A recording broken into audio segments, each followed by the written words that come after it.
Dumelang landlords, this is your girl Disebo D. Welcome to my YouTube channel. Please do like, share and subscribe. And if you have anything to say, anything at all, please do drop a comment. I would really like to hear from you. My landlords, we are back with Utando Nestembu. And I want to highlight Indaba kaMakhumalo first, right? So Umbali Noma Khumalo had a sit-in, right?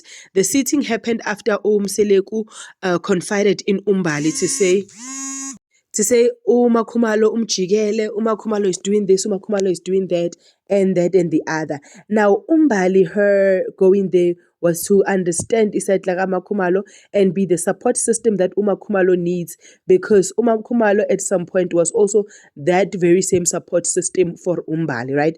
In their conversation though, kube nento engayi-understand, right? Apparently uMthombeni ukhuluma ukuthi yena kahle kahle lento le akasafuni ukuyenza, akafuni ukuyiyeka, indaba ka-number 5 akasayingine. And then remember, initially thina saze ukuthi uMakhumalo wants out because uMusa Mseleku uthathe umuntu wasendaweni. So it looks like it's actually two reasons. But now she said after she had realized ukuthi uMusa akasabuildi, uyabhidliza by saying abahambayo sina sizosala sincenga, ugirl yamphatha kabi ke leyo nto leyo. And after semphathe kabi, she felt ukuthi no man, this is just not happening. I'm against this one coming in, because if she must be in the expense of other women, then there's no need. But now, is Khumalo contradicting herself by saying being statement lesi esingiphathe kabi, or kahle kahle uphethwe kabi umuntu wasendaweni, or it's both of them, including the disrespect that Mseleku gave her in the Last Supper. Remember, ku Last Supper bega wrong to an extent yokuthi Mseleku said she is the influencer. Kahle kahle, if Khumalo was ready and wanted this Thembu, it means ukuthi uMayeni no Mangwabe would be for it. So uMayeni no Mangwabe, they are not for it because Khumalo rejected it. And I was like, never. It cannot be uShibase akahambi alandela ukuthi banuthini. Also uMangwabe her own backbone, legit. Ugirl akezwa ubani athini afollowe lokho. Ugirl does what she wants when she wants to do it, and that's it. But for me, I'm thinking ukuthi above the two reasons that we know, ugirl ukhathele and akasafuni next kahle kahle, sekunzima nje ukuthi ayisho ukuthi no ngikhathele. I think that was like sour. I was like, when they said uMusa akamdingi number 5 actually, but sekaprekisile and he has to take somebody. It said to me, uMakhwela akathathwa ngoba uyafonwa, uthathwa ngoba ukuzoprova ipoint, and uthathwa ngoba a statement must be made. Now, they touched on a lot of things, and they touched on indaba yokuthi bathathe uMakhwela endaweni because uMakhwela uzoletha ama-good qualities kaMakhumalo, and uMakhumalo made it clear ukuthi there can only be one her. There can only be one Makhumalo. Noma umuntu angeza bathi uthwele iliphi izambane, they can never be uMakhumalo. They can never replace her. They can never be like her. Noma umuntu angahlala endaweni yakhe. But if vele uMusa Mseleku kushilo lokho, which I 99% believe ukuthi it's possible ukuthi kushilo, I believe ukuthi uGaye, 1, he was wrong. 2, he low-key shot uMakhwela wrongly, or ngithini, yeah, something like that. Backstabbed, yeah, in a way, because how do you say to your other wife ukuthi angimdingi, but if angimthathi kuma yeni ngiba ngathi ngiswaka, mangikhetha ungamthathi kuma yeni ngiswaka, and then mangikhetha ungamthathi futhi lo uzobona kahle ukuthi every time mangifuna ukuthatha angahamba and I'm going to do it.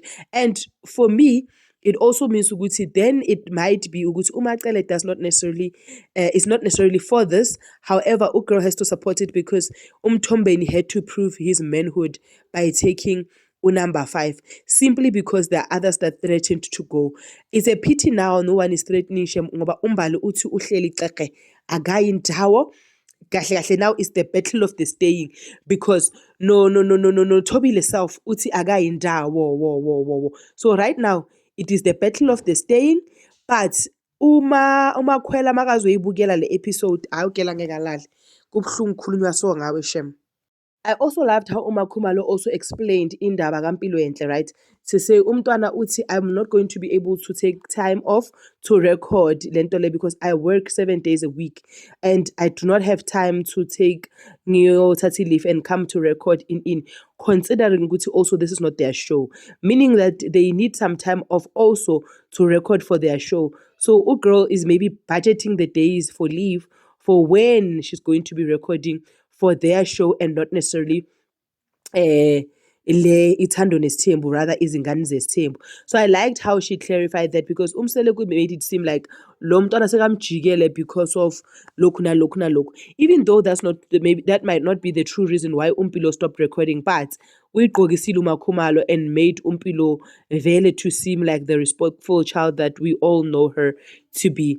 They also discussed indaba yokuthi umusa uyile kibo. Yo guys, that part like ngihlekile ne uMakhumalo makathi kanjani manje, like ugele ushocked ukuthi awu kanjani uyofuna ekhaya, but ke we all know that the possibility ukuthi she knows is very high considering ukuthi angeke abantu bafike ekini bangakufoneli bakutshela ukuthi phela 1 2 3 4 5, like if umuntu wami uya ekhaya uyoreporta ngami or ayenzani khaba bazongifonela ukuthi hey isigaqa phela ukwenzakale so I don't know ukuthi maybe they yena nombali bashuthe before athola i-feedback ugirl or kanjani, but anyway abazali bakhe maybe abantu abadala abasheshisi kanjalo nge-update and stuff. But I loved how yena nombali they are authentic. I like how they addressed everything, but the part in me that still breaks my heart is that uThobile got admitted. uThobile was diagnosed with depression and had to be hospitalized, and Umusa literally didn't do anything. Umusa did not become the husband that he had to become.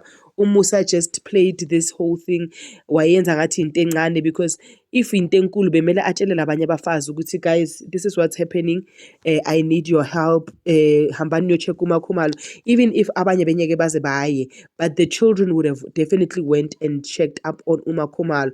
Now they missed all out on giving her the love and support when she needed it the most because Umseleku decided ukuthi agodle information.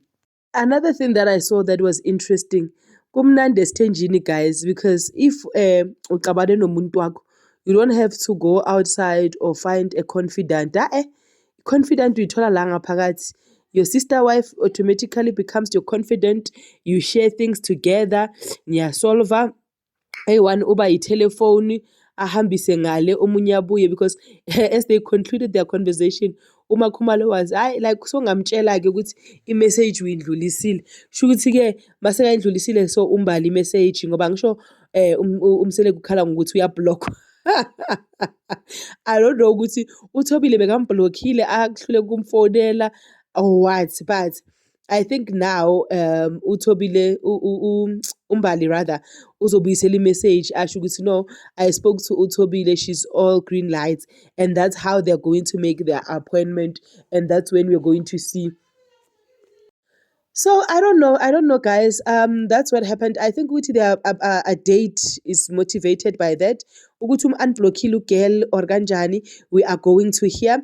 But also additionally guys, do you believe ukuthi this is Makhumalo? Like uMakhumalo was always friendly, uMakhumalo was always supportive, uMakhumalo was for Umusa, like yes Umusa even if he's wrong, but uMakhumalo would find ways yokumbuyisa nokumbonisa kwabona, like and still make Umseleku feel good about himself, even though the decisions were not as favorable. You understand?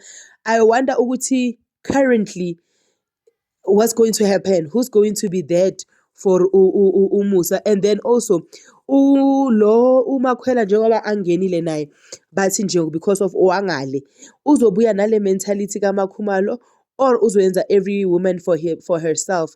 But because yena konjobani lo unoMacele on her side, I think for her things are a bit smooth. But I cannot wait for the date kaMusa no Notobile, to see ukuthi those cricket sounds, are they going to be forever, or are we going to see our couple finally speaking? Let me know what you think about this episode. This is your girl, Disebo D. Please do like, share, and subscribe. I love you. Peace. Bye.